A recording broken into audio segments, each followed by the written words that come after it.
नमस्कार साथियों, भूगोल एनसीईआरटी की कक्षा में आपका स्वागत है। आज हम कक्षा 8 की भूगोल पुस्तक से पाठ नंबर 4 कृषि का सारांश समझेंगे बहुत ही सरल शब्दों में। इससे पिछली की कक्षाओं में पाठ नंबर 1, 2 और 3 को कवर कराया गया। इसके अलावा चैनल प्लेलिस्ट में आप जाके science NCERT, history NCERT, polity NCERT से संबंधित क्लासेस को देख सकते हैं और साथ में आप टेलीग्राम लिंक को ज्वाइन करके फ्री नोट्स को भी प्राप्त कर सकते हैं, जो आपकी बीपीएससी परीक्षा में बहुत ही मददगार होने वाली है। आइए देखते हैं। और जो आपका अध्याय नंबर 4 कृषि है, और यहाँ पे जो पहली जो टॉपिक दिया हुआ है वो आर्थिक क्रियाएं हैं। आर्थिक क्रियाएं यानी कि इकोनॉमिक एक्टिविटीज़। और हम पौधों से उत्पाद बनाते हैं। जैसे हम कोई फसल वगैरह बोते हैं तो वहाँ से हमें कुछ उत्पाद मिलता है, और उसका जो रूपांतरण होता है, उस उत्पाद का जो रूपांतरण होता है, उनमें 3 प्रकार की आर्थिक क्रियाएं सम्मिलित होती हैं। पहली आर्थिक क्रिया होती है प्राथमिक क्रियाएं, जिसको प्राइमरी एक्टिविटीज़ कहा जाता है। दूसरी होती हैं द्वितीयक क्रियाएं, जिनको सेकेंडरी एक्टिविटीज़ कहा जाता है। और तीसरी होती हैं तृतीयक क्रियाएं, जिनको टर्सरी एक्टिविटीज़ कहा जाता है। प्राथमिक क्रियाएं कौन सी होती है? तो प्राथमिक क्रियाएं वो क्रियाएं होती हैं जिनका संबंध प्राकृतिक संसाधनों के उत्पादन एवं निष्कर्षण से होता है। जैसे कि आप उदाहरण के लिए समझ लीजिए कि हम चावल या गेहूं की फसल उगाते हैं।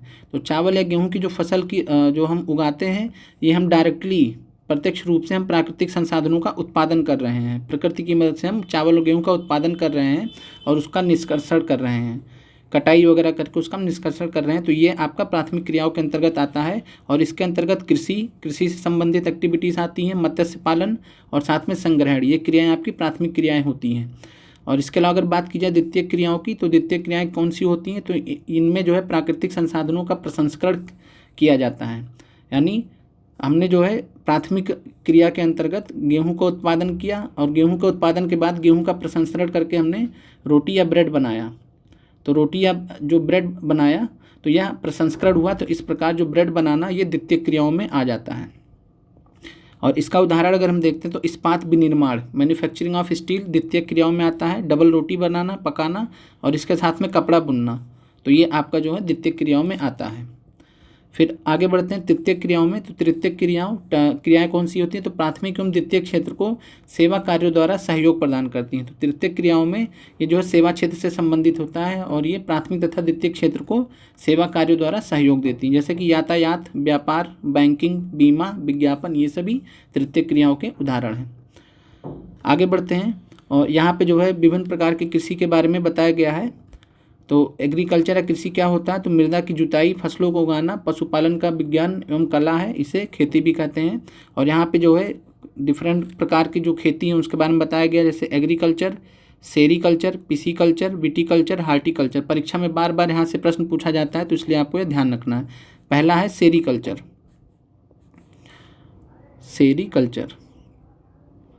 सेरीकल्चर में क्या होता है? तो इसमें सेरीकल्चर में रेशम के कीटों का वाणिज्यिक पालन किया जाता है। तो आपको ध्यान रखना है कि रेशम कीट का जो पालन होता है या वाणिज्यिक पालन होता है, वो सेरीकल्चर के अंतर्गत आता है। और इसके अलावा पिसीकल्चर क्या होता है? तो पिसीकल्चर में मत्स्य पालन किया जाता है।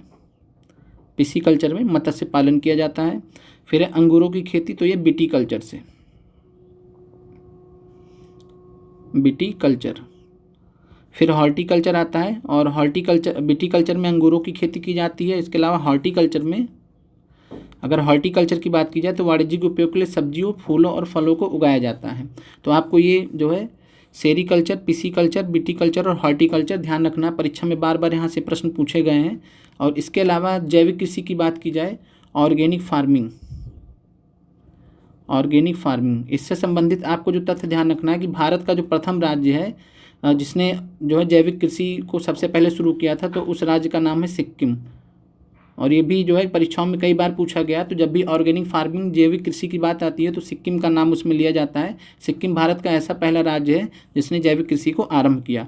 और इस प्रकार की कृषि में रासायनिक खादों के स्थान पर जैविक खाद और प्राकृतिक पीड़कनाशी का प्रयोग किया जाता है। फसलों का उत्पादन बढ़ाने के लिए कोई आनुवांशिक रूपांतरण नहीं किया जाता है, यानी रासायनिक उर्वरकों का प्रयोग बिल्कुल नहीं किया जाता है।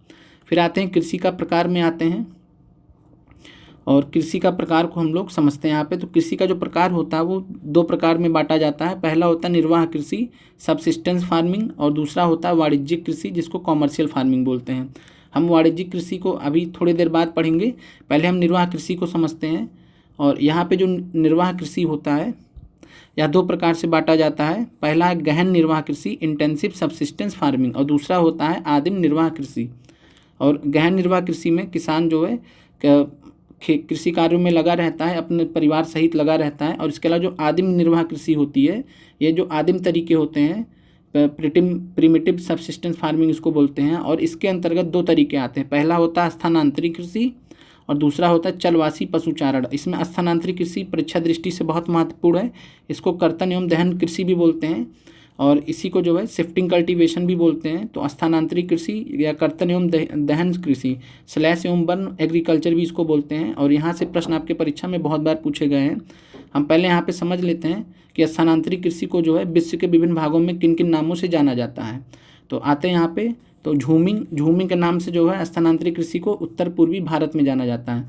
तो यह भी प्रश्न बहुत बार पूछा गया है। मिल्पा नाम से जो है स्थानांतरित कृषि को मैक्सिको देश में जाना जाता है। ये दक्षिण अमेरिका में स्थित एक मिल्पा जो है उत्तरी अमेरिका महाद्वीप में अमेरिका के नीचे स्थित एक देश है। और आपको भूगोल की कक्षाओं में सब उत्तरी अमेरिका दक्षिण अमेरिका के बारे में बहुत अच्छे से अध्ययन कराया गया। आप चैनल में प्लेलिस्ट के माध्यम से वहाँ जाके देख सकते हैं।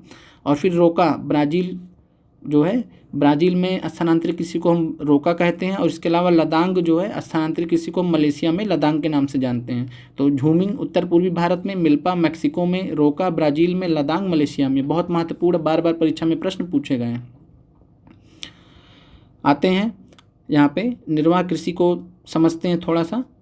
और इस प्रकार निर्वाह कृषि क्या होता है, तो इस प्रकार की कृषि में जो है कृषक परिवार की आवश्यकताओं को पूरा करने के लिए किया जाता है। पारंपरिक रूप से कम उपज प्राप्त करने के लिए निम्न स्तरीय प्रौद्योगिकी और पारिवारिक श्रम का उपयोग किया जाता है। निर्वाह कृषि को पुनः गहन कृषि और आदिम कृषि में वर्गित किया जाता है।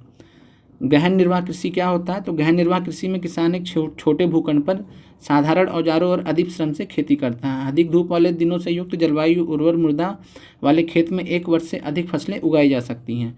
और इसमें जो चावल मुख्य फसल होती है, अन्य फसलों में गेहूं, मक्का, दलहन, तिलहन ये सब शामिल हो सकता है। और गहन कृषि कहाँ कहाँ पे कराया जाता है, तो दक्षिणी पूर्वी और पूर्वी एशिया के सघन जनसंख्या वाले मानसूनी प्रदेशों में प्रचलित है। तो आपको ध्यान रखना है कि गहन निर्वाह कृषि कहाँ पे किया जाता है, तो दक्षिणी एशिया में, दक्षिण पूर्वी एशिया में और साथ में पूर्वी एशिया के सघन जनसंख्या वाले मानसूनी प्रदेशों में। आइए आदिम निर्वाह कृषि को समझते हैं, जिसके अंतर्गत स्थानांतरित कृषि और चलवासी पशुचारण शामिल है। और आप लोगों में से जिन भी साथियों ने चैनल को सब्सक्राइब नहीं किया है, आप लोग चैनल को सब्सक्राइब कर लीजिए। और आपके सहयोग से जो है चैनल आपके लिए बहुत जल्द ही आपको 10 मई तक आपकी बीपीएससी ट्री की कक्षाएं करा दी जाएंगी, कंप्लीट करा दी जाएंगी। और आप चैनल में प्लेलिस्ट के माध्यम से अलग अलग विषयों को एनसीईआरटी आधारित कक्षाओं को देख सकते हैं। और इसके अलावा आप जो है बीपीएससी पीआरटी का जो प्रीवियस ईयर क्वेश्चन का एनालिसिस कराया गया, विश्लेषण कराया गया बहुत ही ज़बरदस्त तरीके से। उसमें आपको केवल आंसर ही नहीं बताया गया, साथ में आपको पूरा एक्सप्लेनेशन समझाया गया। तो आप लोग वहाँ से प्लेलिस्ट से जाके देख सकते हैं। स्थानांतरित कृषि के बारे में समझते हैं। तो स्थानांतरित कृषि क्या होता है, तो स्थानांतरित कृषि जो है अमेजन बेसिन के सघन वन क्षेत्रों में किया जाता है, उष्णकटिबंधीय अफ्रीका में किया जाता है, दक्षिण पूर्व एशिया में किया जाता है और उत्तर पूर्वी भारत के भागों में प्रचलित है। ये भारी वर्षा और वनस्पति के तीव्र पुनर्जनन वाले क्षेत्र हैं, यानी जहाँ पे भारी बारिश होती है वहाँ पे स्थानांतरित कृषि किया जाता है। फिर वृक्षों को काट कर और जलाकर भूखंड को साफ किया जाता है। स्थानांतरित कृषि के अंतर्गत क्या जाता है, तो वृक्षों को काट दिया जाता है और जलाकर भूखंड को साफ कर दिया जाता है। और जो राख बचती है, राख को मृदा में मिलाया जाता है तथा मक्का, रतालू, आलू, कसावा जैसी फसलों को उगाया जाता है। तो ध्यान रखना, मक्का, रतालू, आलू और कसावा जैसी फसलों को उगाया जाता है। भूमि की उर्वरता जब समाप्त हो जाती है तो भूमि को छोड़ दिया जाता है और कृषक जो नए भूखंड पे चला जाता है, यानी नया भूमि तैयार करता है। अगर पेड़ पौधे हैं तो उनको जला देता है, फिर से जो है ये, इसलिए स्थान इसमें बदलता रहता है एक स्थान से दूसरे स्थान, तो इसलिए इसका नाम स्थानांतरित कृषि है। इसको कर्तन एवं दहन कृषि के नाम से भी जाना जाता है, स्लैश एंड बर्न। यानी यहाँ पे जो है ज़मीन को प्राप्त करने के लिए, फसल योग्य भूमि को प्राप्त करने के लिए जो है जो भी पेड़ पौधे रहते हैं उनको जला दिया जाता है। फिर चलवासी पशुचारण के बारे में समझते हैं। तो चलवासी पशुचारण ये जो है सहारा के अर्ध शुष्क और शुष्क प्रदेशों में पाए जाते हैं। और सहारा का जो मरुस्थल है तो ये आपका अफ्रीका महाद्वीप के अंतर्गत पाया जाता है। और अफ्रीका महाद्वीप के विश्व भूगोल के अंतर्गत कक्षा में आप अफ्रीका महाद्वीप से संबंधित तथ्य को बहुत आसानी शब्दों में समझ सकते हैं। और आगे बढ़ते हैं यहाँ पे शुष्क प्रदेशों में, तो मध्य एशिया और भारत के कुछ भागों जैसे राजस्थान तथा जम्मू कश्मीर, यानी जो शुष्क प्रदेश है तो राजस्थान और जम्मू कश्मीर में प्रचलित हैं चलवासी पशुचारण। और इस प्रकार की किसी में पशुचारक जो होते हैं अपने पशुओं के साथ चारे और पानी के लिए एक स्थान से दूसरे स्थान पर निश्चित मार्गों से घूमते हैं। और इस प्रकार की गतिविधियाँ जलवायु की बाधाओं एवं भूभाग की प्रतिक्रिया स्वरूप उत्पन्न होती है। पशुचारक मुख्यतः भेड़, ऊँट, मवेशी, याक और बकरियाँ पालते हैं। इन पशुचारकों को उनके परिवारों के लिए दूध, मांस, ऊन, खाल और अन्य उत्पाद उपलब्ध कराते हैं।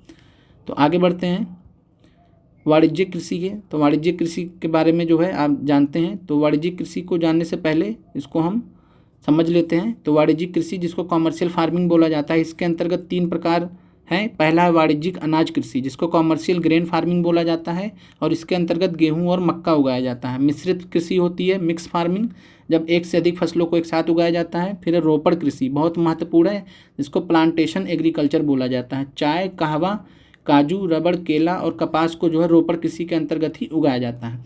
आइए समझते हैं वाणिज्यिक कृषि को। और वाणिज्यिक कृषि में जो है 3 भाग हमने देख ही लिए हैं, तो वाणिज्यिक अनाज कृषि, मिश्रित कृषि और रोपड़ कृषि। आइए वाणिज्यिक अनाज कृषि को समझते हैं।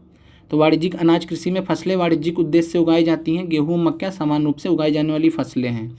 और यहाँ पे अगर बात की जाए तो ये क्षेत्र सैकड़ों हेक्टेयर बड़े फार्मों से युक्त विरल आबादी वाले क्षेत्र हैं जहाँ पे इनको उगाया जाता है। फिर अत्यधिक ठंड वर्धन काल को बाधित करते केवल एक ही फसल उगाई जा सकती है, यानी वाणिज्यिक अनाज कृषि में केवल एक ही फसल उगाई जा सकती है। मिश्रित कृषि की बात करें तो इसमें भूमि का उपयोग भोजन और चारे की फसलें उगाने एवं पशुधन पालन के लिए किया जाता है।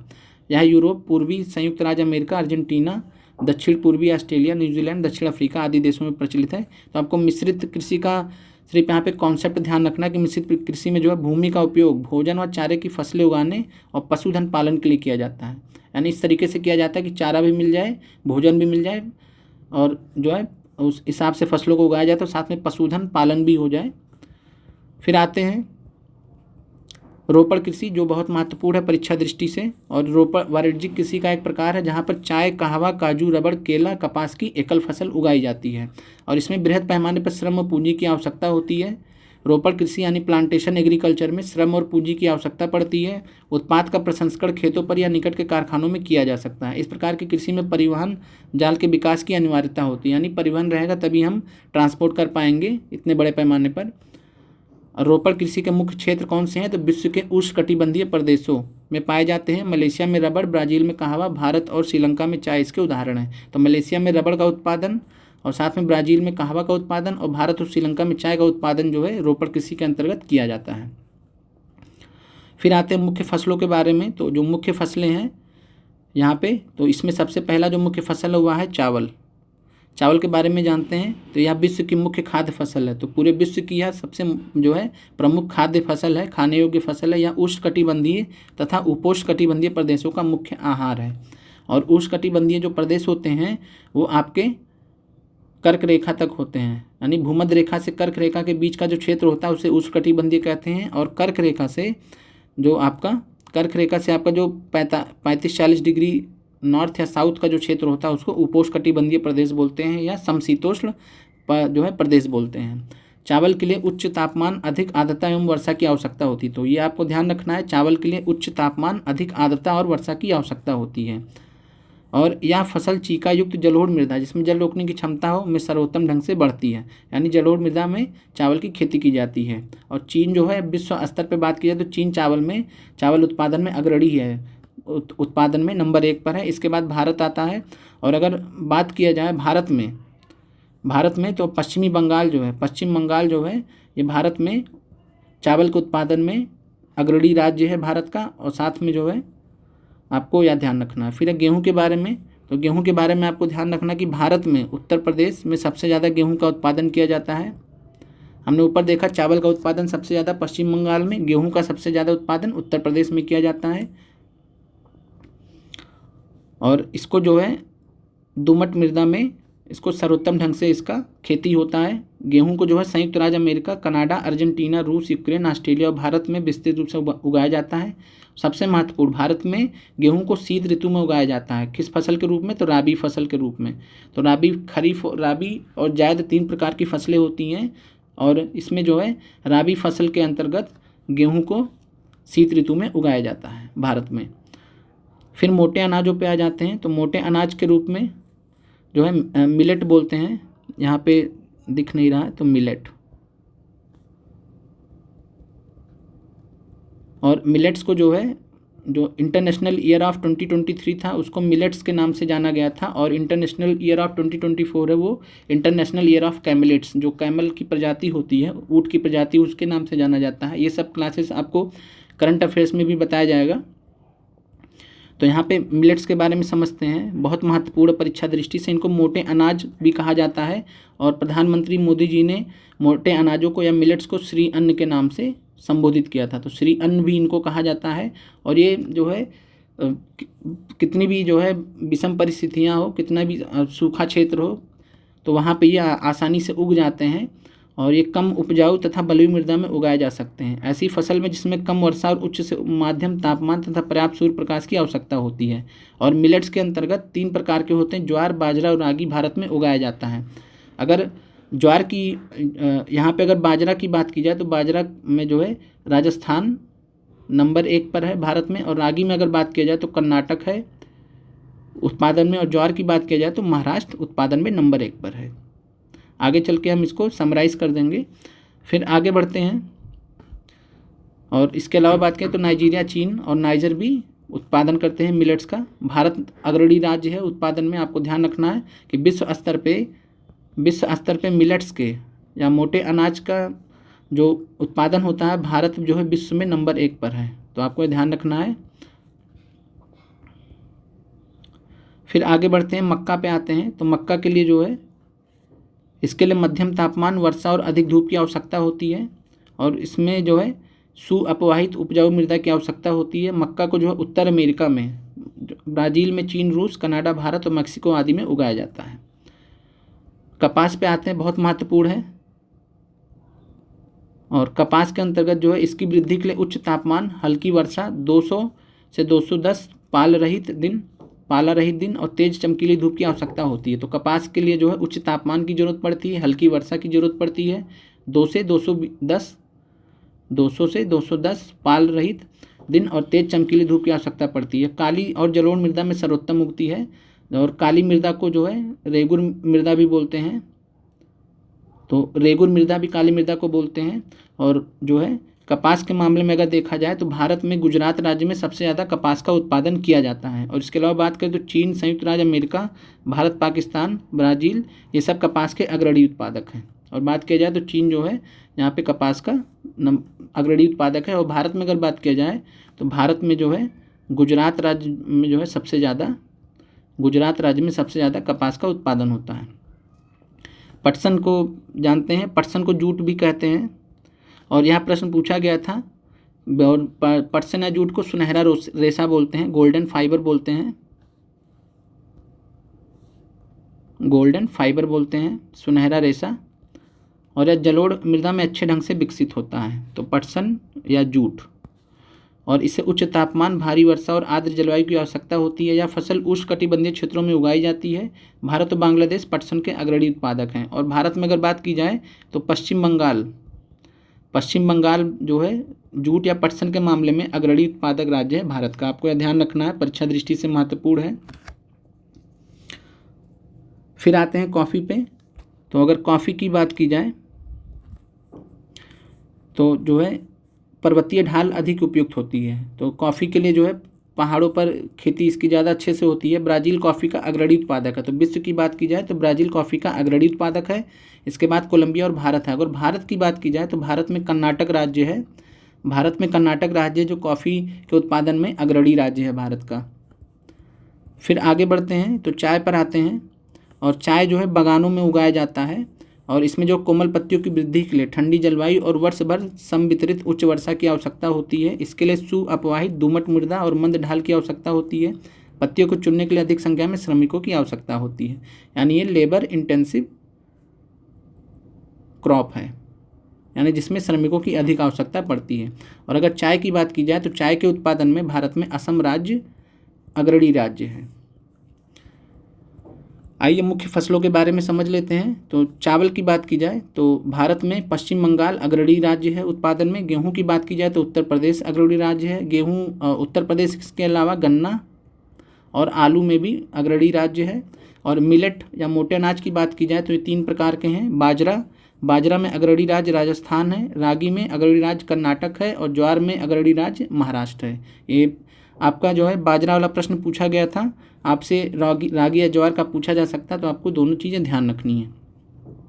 फिर आते हैं मक्का पे। तो मक्का का देखा जाए तो मक्का में जो है कर्नाटक अग्रणी राज्य है। कपास में देखा जाए तो गुजरात अग्रणी राज्य है। पटसन या जूट में देखा जाए तो पश्चिम बंगाल अग्रणी राज्य है। कॉफ़ी में देखा जाए तो कर्नाटक अग्रणी राज्य है।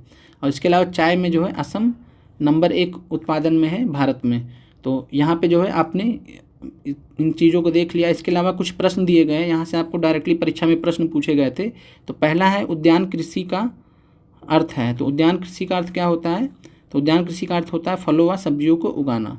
फिर सुनहरा रेशा से अभिप्राय है। तो सुनहरा रेशा पटसन या जूट को कहते हैं। ये प्रश्न यहीं से कॉपी पेस्ट किया गया था परीक्षा में। तो आप समझ सकते हैं कि जो एनसीईआरटी में आपके जो क्वेश्चंस दिए हैं, जो इन सभी वीडियोस के माध्यम से जो जो ज़रूरत रहेंगी वो आपको दिया जाएगा। तो आपको कहीं अलग जाने की ज़रूरत नहीं है। और इसके अलावा कॉफ़ी का प्रमुख उत्पादक है ब्राज़ील। ये भी प्रश्न 1000 बार परीक्षा में पूछा गया है। तो आप देख सकते हैं कि जो आपका चाहे बीपीएससी ट्री हो, चाहे स्टेट पीसीएस हो, या बीपीएससी पीसीएस हो, या यूपी पीसीएस हो, इन सब की जो प्री परीक्षाएं होती हैं वहाँ पे एनसीईआरटी से प्रश्न बहुत बार पूछे गए हैं। तो आपको एनसीईआरटी का अध्ययन इस चैनल पे बहुत अच्छे से जो है सभी विषयों का कराया जा रहा है। और साइंस एनसीईआरटी की भी क्लासेस शुरू हो चुकी हैं। तो आप लोग जल्दी से जुड़ जाइए चैनल से। और जिन साथियों ने चैनल को सब्सक्राइब ना किया हो, आप सब्सक्राइब कर लीजिए। और आपके सहयोग से ये चैनल आगे बढ़ सकता है। और बाकी आपको जो है 10 मई तक आपको बीपीएससी ट्री की कक्षाएँ जो है संपूर्ण दे दी जाएंगी। और उसके बाद आपको जो है रिवीजन कराया जाएगा, जिससे आप परीक्षा में अच्छे से अच्छा अंक ला सकते हैं। और इसके अलावा अगर आप पर्सनली मुझसे बात करना चाहते हैं, बीपीएससी ट्री परीक्षा से रिलेटेड जितने भी अभ्यर्थी हैं, अगर वो मुझसे बात करना चाहते हैं तो यहाँ पर जो है कमेंट सेक्शन में जाके इस नंबर पे, वहाँ पे नंबर दिया रहेगा 9517036263। आप इस नंबर पे कॉल कर सकते हैं। और आपकी कोई भी दुविधा हो परीक्षा से रिलेटेड, जीएस प्रश्नों से रिलेटेड, मैथ रीजनिंग से रिलेटेड, तो आप मुझसे डायरेक्टली जो है शाम को 5 से 8 बजे के बीच में बात कर सकते हैं। तो मिलते हैं अगले वीडियो में। जय हिंद साथियों।